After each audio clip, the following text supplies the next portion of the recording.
Hey kids, so today we are going to talk about plan revisions and what happens when you do things like that. We're just going to go over a couple of the changes and effects, the problems that have come up in our situation with this project. So let me get out of the selfie mode and I will start to show you what's going on.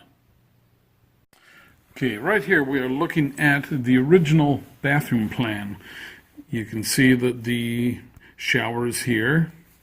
There's going to be a toilet there. There's going to be a sink here and then a closet. The architect has designed the framing and he's positioned all of these things to work within the confines of the framing that he has designed. So this toilet fits in between floor joists, and that way you don't have to worry about pipes interfering with the joists. Okay, well, we've made some changes to the plans. The customers have decided that they wanted to do something different. And here is an early version, and the shower is going to stay where it's at. And people are still tinkering with what's going to happen in this area here, but they've decided that instead of a closet here, they want to put a half wall and then the toilet right there.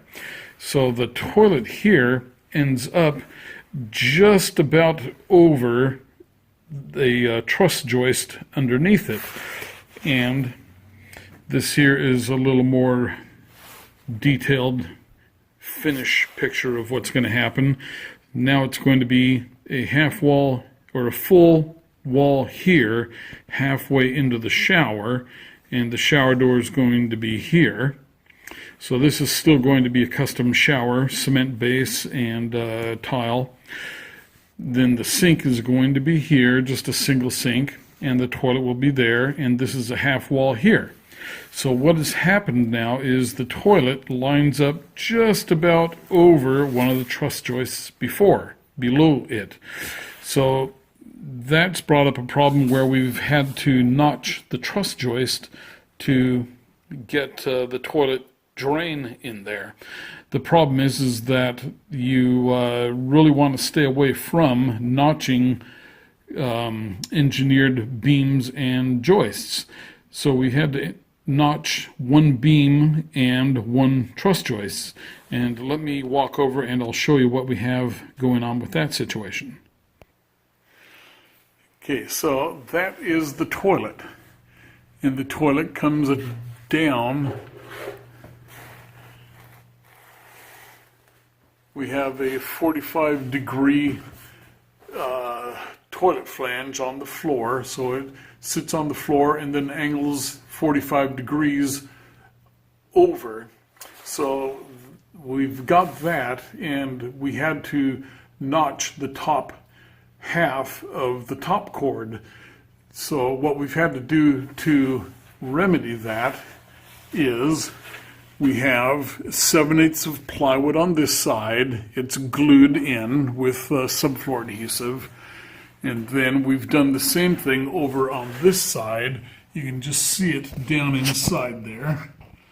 And then we took some 1.25 LP rim board, and we have a nail pattern of a 16-penny nail every 4 inches on the board.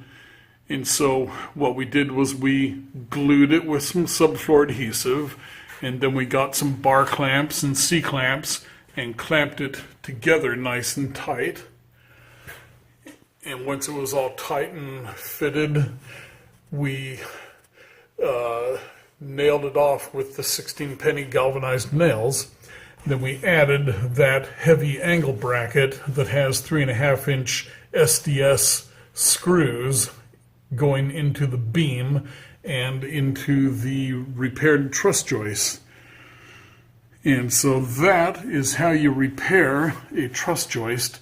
And you see we had to section the pipe there. We cut the pipe 6 inches over, and then we were able to shove the repair beam section up and slip it over the PEX pipe that's in there, and then we did a repair with a PEX coupler and a couple of stainless steel PEX collars, and then crimped them together. You can see the telltale holes that the pipe is all the way in on the couplers, on the compression collars. So let's go take a look at the Simpson repair manual, and I'll show you what Weyerhaeuser shows to repair things. So this is the Weyerhaeuser Truss Joist technical bulletin to make approved nailed repair assemblies for truss joists. And so this is what we have done here is they give you two ways to make this repair. One is with a 2x4 with a backer in the webbing, and we chose to do the stronger repair, which connects both the top and bottom cord with the 1.25 PSL parallel stranded lumber rim joist. So now that is what they give you as a guide for the repair, and over here is the exact repair for what we did.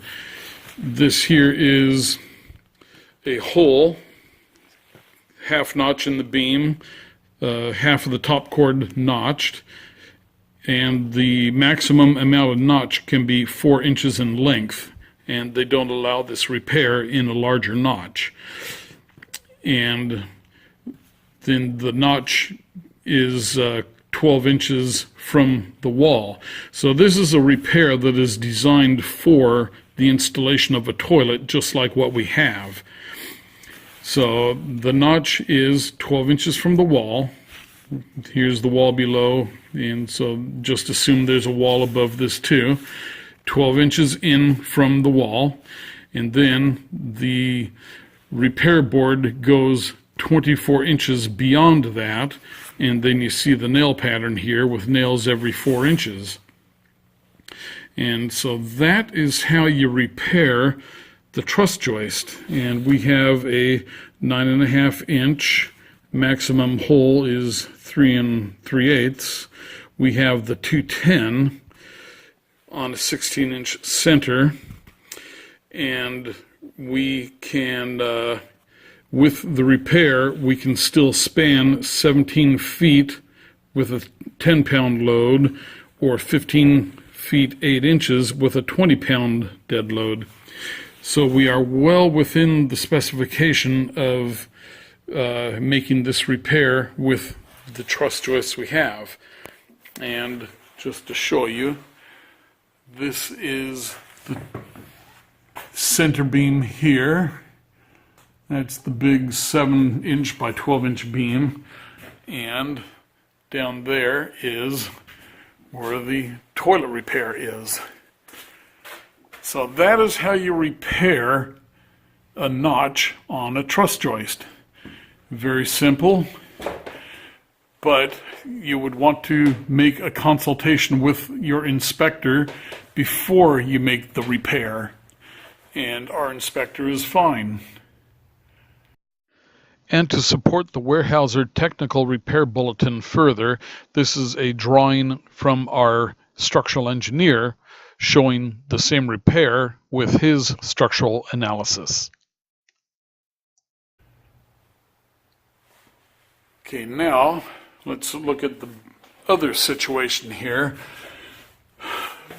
There's a notch in the beam here and another notch in the beam there.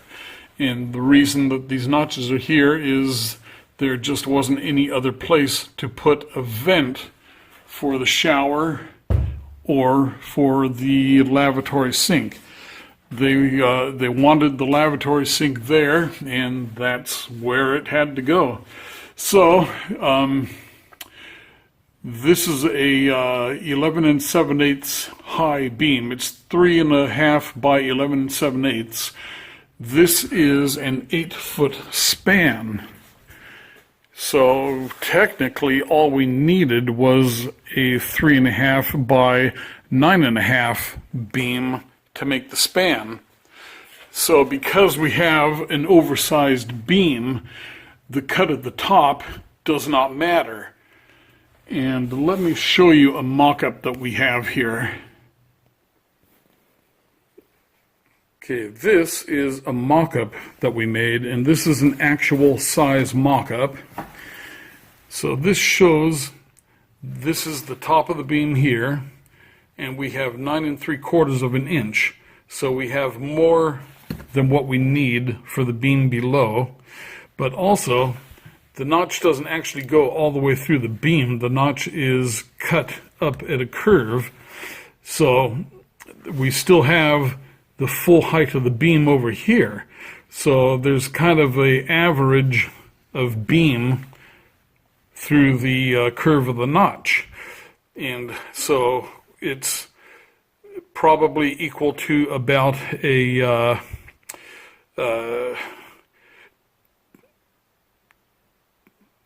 2 by 10 beam, which would be, or 2 by 12, 11.5. So anyway, we have more beam than what is needed. And then also this beam here, we have 1.25 inch rim joist on the exterior of the beam. Then here is the the beam itself, and then we have 3/4 inch of plywood on the inside of it. And you can see how this makes up 5.5 inches over the wall below. And then this here is the exterior sheathing. This is a spacer on top, and that is the flooring. And this is the sill plate on the second floor, and this is the wall above. So you can see how the beam is actually mostly there, and that we have more beam than we need for the span of the garage door. So you can do the notch on the beam like that, but you have to have more beam than what you need for the span. This is our structural engineer's drawing and analysis of the notches in the beam over the garage door, and you can see how he has stated that a 9.5 inch beam will support it. So when notching a beam, you have to be more careful than you do with a truss joist. And with the truss joist, you just want to do your homework and make sure that you can do any sort of notching or cutting before you actually do it. So there you go. That is the repair that we made, and I'll run upstairs and show you quickly the bathroom. Okay, so we are in the bathroom upstairs here, and you can see here are the, where is it? I'm trying to find the, okay, here's the nail pattern for the joist below right there, and the toilet was going to sit right in about here. So the toilet upstairs here would have been fine, and then the sink was going to be right here, but they changed that to move the sink over here.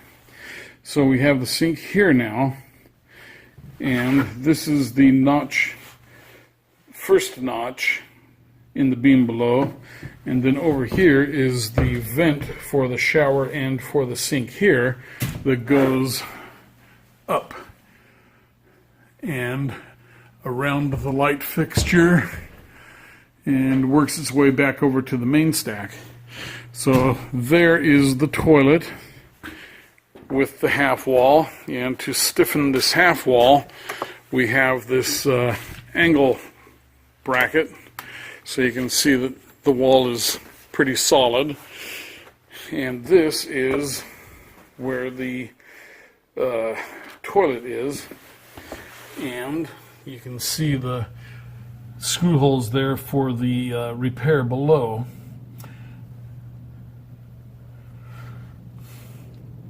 So that is how you make a repair on a truss joist. And then while I'm here, I can show you a whole house vent system that we installed. Let me pause that. So this is a Panasonic whole house ventilating unit, and it draws in outside air through the duct on the left, and it exhausts stale inside air through the duct on the right. They cross over, but this duct here goes to a roof vent right up there, and this duct here goes over to a wall vent that has no flap, but it does have a screen for keeping insects out. And it is a 40 feet per minute, 40 cubic feet per minute exhaust and a 30 cubic feet per minute intake.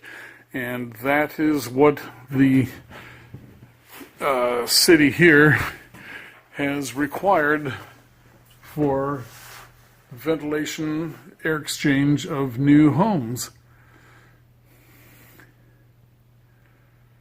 So that is a whole house ventilating system by Panasonic, and these are the Panasonic ultra quiet fans too. So okay, well, that concludes the quick tour and how to fix a beam. Another thing we have here is, this is the dryer duct. We have the metal plate on the wall there. We have another one on the wall up above, and then the pipe is insulated and just goes straight out the side wall over here. You can just make it out up there. Okay, so that's our show for today, this weekend, Friday. Hope you enjoyed the video, and join us on the next video.